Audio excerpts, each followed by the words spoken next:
Shalom. கர்த்தருடைய நாமம் மகிமைப்படுவதாக. கர்த்தருக்குள் பிரியமானவர்களே, வேத வசனம் இப்படியாக சொல்லுகிறது. அப்பொழுது அந்த ஸ்திரீ தன் குடத்தை வைத்துவிட்டு ஊருக்குள்ளே போய் ஜனங்களை நோக்கி. யோவான் 4:28. கர்த்தருக்குள் பிரியமானவர்களே, நாம் வாசிக்க கேட்ட இந்த வேத வசனத்தை அநேக முறை நாம் வாசித்திருக்க முடியும். தேவனுடைய வார்த்தையாகவும் நாம் கேட்டிருக்க முடியும். இந்த வார்த்தையை நாம் தியானிக்கும்போது தேவன் நமக்கு ஒரு சில காரியங்களை கற்றுத்தருவாராக. இந்த சமாரிய ஸ்திரீ அந்நாட்களிலே சமாரியர்கள் யூதர்களுடனே சம்பந்தம் இல்லாதவர்களாய் இருந்தார்கள். தேவனுடைய பிள்ளைகளாய் இவர்கள் இருந்தாலும் இஸ்ரவேல் மக்கள் அவர்கள் பிரிந்து போய் அநேக தேசத்து மக்களோடு கூட அவர்கள் இணைந்து அந்த அழகான தூய்மையான இஸ்ரவேல் மக்களுடைய சந்ததி அது அழிந்து போய்விட்டது. ஸோ அது பிற்காலத்தில் இவர்கள் இருவருக்கும் ஒரு பகை உண்டாகி இவர்கள் அவர்களை விரும்பாத ஒரு காரியத்தை நாம் பார்க்கிறோம். அப்போ இந்த ஸ்திரீ தண்ணீர் எடுக்கும்படியாக வருகிறாள். ஆண்டவர் அந்த மகளோடு கூட பேசி அந்த மகளுடைய வாழ்க்கையில் இருக்கின்ற ஒரு இருளை கர்த்தர் காண்பித்து கொடுக்கிறார்.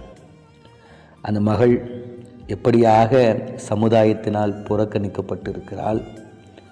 அவளோடு கூட இருக்கின்ற புருஷன் அவள் எத்தனை அழகுள்ளவளாய் இருக்கிறாள் என்றும் அவளுடைய சரீரத்தையும் மற்ற காரியத்தை நேசிக்கிறவனாய் இருக்கிறார்கள்.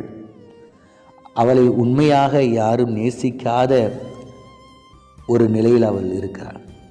இப்படி அநேக விதங்களில் அவர் இருளில் இருக்கின்ற ஒரு நிலையை கர்த்தர் காண்பித்து கொடுக்கிறார்.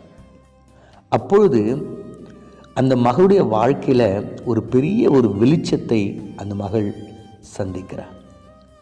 இந்த மனுஷன் யார் என்று எனக்கு தெரியவில்லை, என்னுடைய வாழ்க்கையில் நடந்த எல்லா காரியத்தையும் சொல்லுகிறாள் என்று நீர் தீர்க்கதரிசி என்று காண்கிறேன் என்று சொல்கிறார். அதற்கு பின்பு ஆண்டவர் தொடர்ந்து பேசும்பொழுது அந்த ஸ்திரீ அவரை நோக்கி, நீர் கிறிஸ்து என்றும் மேசியா என்றும் மேசியா வரப்போகிறவர் என்று நான் அறிகிறேன் என்று இயேசு கிறிஸ்துவை குறித்து மேசியா, கிறிஸ்து, தீர்க்கதரிசி என்று அநேக காரியங்களை அந்த மகள் சொல்லுகிறார்.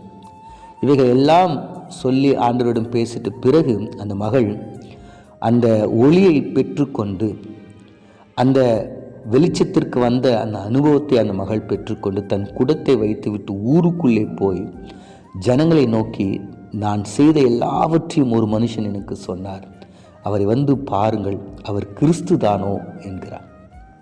அப்போ ஆண்டவராகிய இயேசு கிறிஸ்துவை சந்திக்காத ஒரு இருள், ஒரு பாவமான ஒரு வாழ்க்கையில் இந்த சமாரிய ஸ்திரீ வாழ்ந்து கொண்டிருக்கிறார். யாரும் நேசிக்காத ஒரு நிலை, எல்லோரும் வெறுக்கிற ஒரு நிலை, தன்னுடைய சரீரத்தை மாத்திரம் நேசிக்கின்ற ஒரு நிலையில் தன்னுடைய கஷ்டங்களையும் கவலைகளையும் வேதனைகளையும் சொல்ல முடியாத ஒரு நிலை, சமுதாயத்தினால் நான் பாவி என்று முத்திரை இடப்பட்ட ஒரு நிலையில் இருந்த அந்த மகளுடைய வாழ்க்கையில் ஒரு வெளிச்சத்தை ஆண்டவராக இயேசு கிறிஸ்து கொடுத்தார். அந்த வெளிச்சத்தை பெற்றுக்கொண்டு அந்த மகள் மௌனமாய் இராதபடிக்கு, தனக்குத்தானே அந்த வெளிச்சத்தை வைத்து கொள்ளாதபடிக்கு புறப்பட்டு போய் அந்த ஜனங்களை எல்லாரையும் அழைத்து கொண்டு வந்து, ஐயா, நான் கிறிஸ்துவை சந்தித்தேன், அந்த கிறிஸ்து என்னுடைய வாழ்க்கையில் இருந்த இருளை எடுத்து போட்டு வெளிச்சத்தை அவர் வைத்தார்.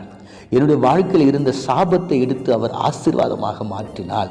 என்னுடைய வாழ்க்கையில் இருந்த குறைவை எடுத்து அவர் நிறைவாய் மாற்றினார். என்னுடைய கண்ணீரை அவர் துடைத்தார். எங்கள் அங்கலாய்ப்பு அவர் கேட்டார். இவர் கிறிஸ்து தானோ, இயேசு தானோ, தீர்க்கதரிசி தானோ, மெசியா தானோ என்று வந்து பாருங்கள் என்று ஜனங்களிடம் போய் தான் பெற்றுக்கொண்ட அந்த இரட்சிப்பின் அனுபவத்தை, தான் பெற்றுக்கொண்ட அந்த ஒளியின் அனுபவத்தை மற்றவர்களோடு கூட பகிர்ந்து கொள்கிறதை நாம் பார்க்கிறோம். கர்த்தருக்குள் பிரியமானவர்களே, தேவ பிள்ளைகளாய் இருக்கிற நீங்களும் நானும் இந்த சமாரிய ஸ்திரீயினுடைய வாழ்க்கையில் இருந்து நாம் என்ன கற்றுக்கொள்கிறோம்?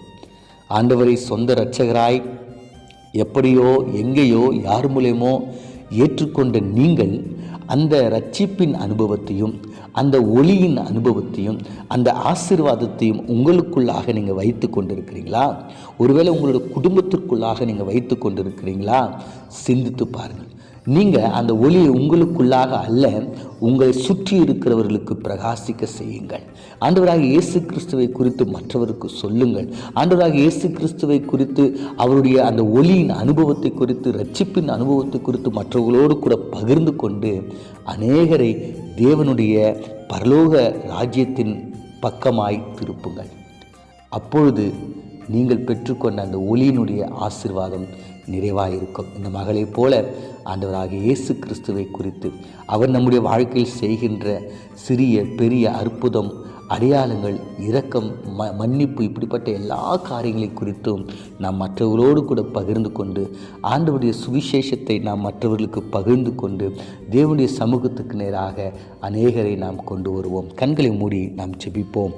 எங்களை அதிகமாய் நேசித்த எங்கள் நல்ல தகப்பனே, ஆண்டவரே, இந்த கானானிய ஸ்திரீ ஆண்டவரே நாங்கள் பார்க்கிறோம், அவர்கள் கூட சமுதாயத்தினால் ஒதுக்கி வைக்கப்பட்டு இருந்தாங்க.